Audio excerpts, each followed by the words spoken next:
Un jour, Jésus enseignait. Des pharisiens, des docteurs de la loi étaient là assis. Suivez bien. Des docteurs et des pharisiens, des docteurs de la loi étaient assis, oui. Venus de tous les villages, de la Judée oui. et de Jérusalem. Oui. Et la puissance du Seigneur se manifestait par des guérisons. Oui. Et voici, des gens portaient sur un lit un homme qui était paralytique, qui cherchait à le faire entrer et à le placer sous ses regards. Comme il ne savait pas où l'introduire, à cause de la foule, il montait sur le toit. Et il le descendit par une ouverture avec son lit au milieu de l'assemblée devant Jésus. Là, il va faire une grosse démonstration, oui. Voyant leur foi, Jésus dit, homme, tes péchés sont pardonnés.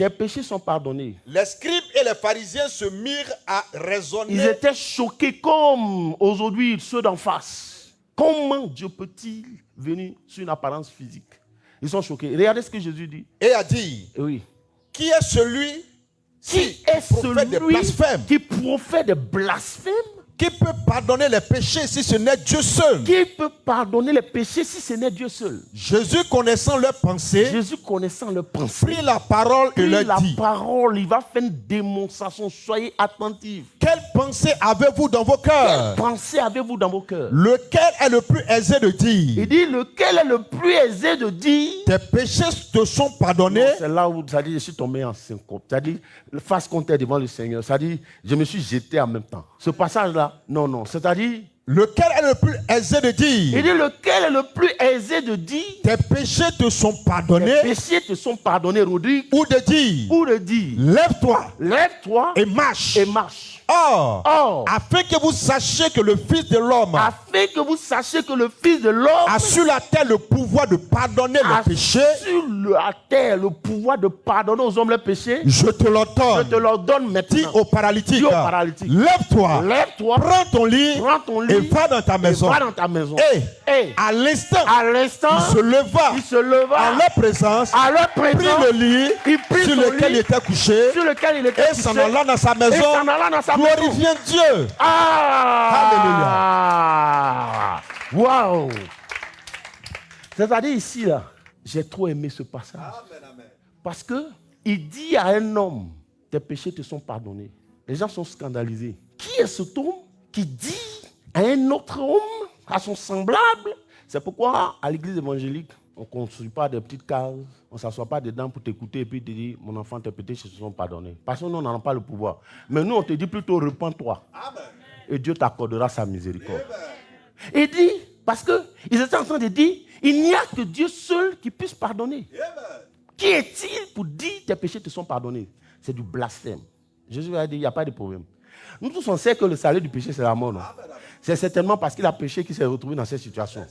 Maintenant, je vais vous donner la preuve. Parce que, qu'est-ce qui est plus aisé de dire tes péchés te sont pardonnés? Qu'est-ce que Jésus dit au travers de cette expression? Au travers de cette expression, il est en train de leur dire, quand on dit à quelqu'un tes péchés te sont pardonnés, là, on ne voit pas, non? On ne sait pas si c'est vrai ou c'est faux. Mais je vais vous en donner la preuve. Amen. Puisque le salaire du péché, c'est la mort. Amen. Maintenant, moi, je lui dis, tes péchés te sont pardonnés.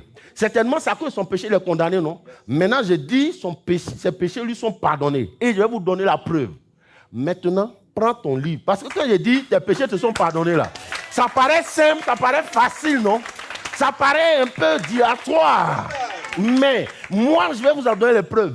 La preuve que j'ai sur la terre le pouvoir de pardonner à n'importe qui son péché. Qui qu'il soit chrétien ou musulman, qu'il soit bouddhiste. J'ai le pouvoir de lui dire aujourd'hui, tes péchés te sont pardonnés, entre dans mon royaume. Alors je lui dis devant tous, maintenant, prends ton lit et rentre. Et la Bible dit, à leur grand étonnement, sous leurs yeux, il s'est levé, parce que son péché effectivement lui a été pardonné, il s'est levé, il a pris son lit, il est rentré dans sa maison. Leur bouche a été fermée. Alléluia. Alléluia. Yeah. Oh, nous savons que seul Dieu a le pouvoir de pardonner, non? Maintenant, il a fait la démonstration de sa divinité en libérant quelqu'un, en le justifiant, en lui accordant le pardon. La personne a été guérie sur le champ. Ça veut dire qu'il est Dieu? Il faut écrire. C'est lui seul qui a le pouvoir d'ôter le péché.